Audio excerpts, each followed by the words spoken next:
6 months ago, my sister stood in a courtroom and testified against me, helping my ex-husband try to strip away my life savings during our divorce. She looked me in the eye and lied, convinced that siding with him would secure her own financial future. But when my ex lost his job and abandoned her, my sister suddenly remembered we were family. I worked double shifts for 2 years to rebuild my life, finally buying my dream house entirely on my own. So when I opened my front door on a rainy Tuesday evening to find my sister standing on my porch with packed suitcases and her 2 crying kids, expecting to move in, I couldn't believe her nerve. She smiled like nothing had happened and said, "We're moving into the spare bedrooms." But she had no idea what was waiting for her on the other side of that door. My name is Jessica, and at 28 years old, I know what it means to rebuild your life from the absolute ground up. 2 years ago, I thought I was hitting rock bottom when my marriage ended in a toxic, bitter divorce. But the true heartbreak didn't come from my ex-husband. It came from my older sister, Chloe. During the property division trial, my ex was trying to strip away every single dollar of my personal savings. Just when I thought things couldn't get worse, Chloe did the unthinkable. She walked into that courtroom, took the witness stand, and testified directly against me. She swore under oath that I was reckless, unstable, and financially irresponsible, giving my ex the exact ammunition he needed to fight for a massive settlement payout. Watching my own sister look me in the eye and lie on the stand for a man who had treated me like garbage was a betrayal that broke something inside me. She was convinced that by helping him win, she was securing a cut of his payout and setting up a lucrative future for herself. That afternoon in court marked the total collapse of our relationship. I cut off all contact, blocked her on everything, and swore I would never speak to her again. Left with almost nothing, I refused to let their cruelty defeat me. For 2 grueling years, I put my head down and worked nonstop as a senior operations analyst. I took on every extra project, worked double shifts, skipped vacations, and lived on the bare minimum. Every single cent I made went straight into a high-yield savings account dedicated to one goal: buying a place that was entirely my own, where no one could ever threaten my security again. After months of searching, all that relentless sacrifice finally paid off. I closed the deal on a beautiful 4-bedroom house in a quiet, upscale neighborhood. Standing in the middle of my spacious living room, holding the keys to a house paid for strictly by my own sweat and discipline, I finally felt safe. I had built a fresh start on a foundation no one could shake. Or at least, that's what I believed until a rainy Tuesday night when my past came knocking on my door. It was just after 8 p.m. when the doorbell rang. I opened the door to find Chloe standing on my porch under a heavy rain, looking disheveled, with 4 massive suitcases stacked behind her. Squeezed beside her were her 2 young children, shivering in the cold. My stomach churned.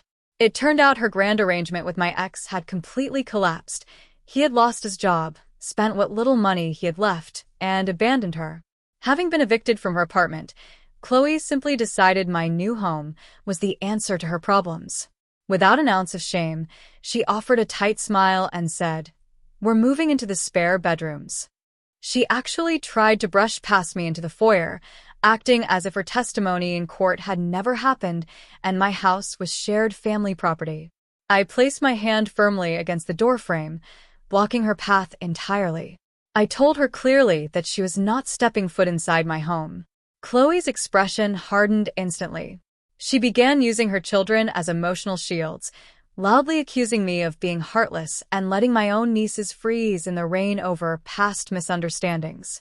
I remained ice-cold, reminding her that she had actively tried to ruin my life for financial gain and that her emergency was not my responsibility. Realizing I wasn't budging, Chloe pulled out her phone and dialed our parents on speakerphone right there on the porch. Within seconds, my mother's voice boomed through the speaker, weeping and shouting at me for being cruel, selfish, and bitter. They demanded that I let Chloe and the kids stay in my extra rooms until she got back on her feet. Listening to them tag-team me with toxic guilt, I looked Chloe dead in the eye, told them all to never come back, and closed the door right in her face. The doorstep confrontation was only the beginning of an all-out war. By the next morning, My phone was blowing up with furious text messages and missed calls from aunts, uncles, and cousins I hadn't spoken to in years. Chloe had wasted no time launching a vicious smear campaign across social media, posting sob stories that painted me as a cold-hearted, greedy millionaire who turned her own innocent nieces out into the freezing rain. She conveniently left out the part where she had lied under oath to bankrupt me just 2 years prior. My parents joined in on the attack, flooding my inbox with voice notes accusing me of tearing the family apart over an old grudge.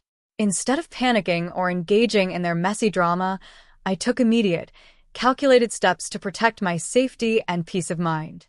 I hired a private security firm that afternoon to install high-definition cameras around the perimeter of my property, ensuring every angle of my driveway and porch was monitored 24/7. Next, I contacted my attorney and had him draft a formal cease and desist letter along with an official no trespass notice served directly to Chloe.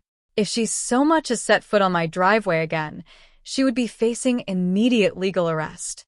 While my lawyer was handling the paperwork, he uncovered the real reason behind Chloe's desperate stunt. She wasn't just broke. She was drowning in massive personal debts that she had racked up while funding my ex-husband's lifestyle during our court battle. When he abandoned her, her creditors came collecting, and she realized she was on the hook for tens of thousands of dollars. Moving into my house wasn't about family reconciliation. It was a calculated attempt to live rent-free, dodge her creditors, and manipulate me into quietly covering her financial disaster. Her entire victim narrative was a complete lie. I decided it was time to put a permanent end to the slander and expose the absolute truth to everyone. I gathered the certified court transcripts from my divorce trial, complete with Chloe's sworn testimony, and combined them with subpoenaed text messages between her and my ex. The messages explicitly showed them plotting to split his court settlement, proving beyond a shadow of a doubt that her betrayal was purely driven by greed. I uploaded the entire documented file into a shared drive and sent a single, clear message to the family group chat, laying out every single receipt. The silence that followed was deafening. One by one, extended family members who had been harassing me read the transcripts and realized how thoroughly Chloe had manipulated them. My parents were completely stunned, forced to confront the fact that their eldest daughter had actively conspired to ruin her sister for money. Apologies began trickling into my inbox from relatives who were deeply ashamed of taking her side without knowing the facts. The court records completely shattered Chloe's carefully crafted victim narrative, leaving her exposed and isolated. A few days later, a furious and desperate Chloe drove up to my house one last time, trying to force a face-to-face confrontation on my front porch. But this time, I didn't even open the door. I simply watched her on my security camera system while my attorney contacted local law enforcement. Within 10 minutes, 2 police cruisers pulled into my driveway. The officers served her with a formal trespass order on the spot and made it crystal clear that if she ever stepped onto my property again, she would be taken directly to jail. Broken and defeated, Chloe had no choice but to get back in her car and leave for good. With no options left and her reputation in ruins, Chloe was forced to face the harsh reality of her own choices. She ended up moving into a small, modest rental on the edge of town, taking an entry-level job to slowly pay off her mounting debts. She tried reaching out to our parents for financial help, but the exposure of her lies had fractured her relationship with them. 2. They finally saw her for who she really was and refused to fund her lifestyle or enable her entitlement any longer. Enforcing those firm boundaries was one of the hardest things I've ever had to do, but it was also the most liberating. I learned that being family doesn't give anyone a free pass to mistreat you, lie under oath, or exploit your hard work. Protecting your mental health and peace of mind means cutting off toxic energy, no matter who it comes from. I refuse to let guilt or blood relations manipulate me into becoming a victim again. A few weeks later, I hosted a warm housewarming gathering in my new home. I filled the rooms with laughter, delicious food, and the genuine friends and family members who had actually stood by me during my darkest moments. Standing on my back patio, holding a glass of wine, and looking up at the night sky, I felt an overwhelming sense of pride and stillness. I built this life with my own hands, my own strength, and my own resilience.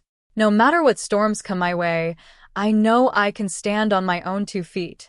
True peace isn't just about having a roof over your head. It's about knowing you fought for your self-respect and won.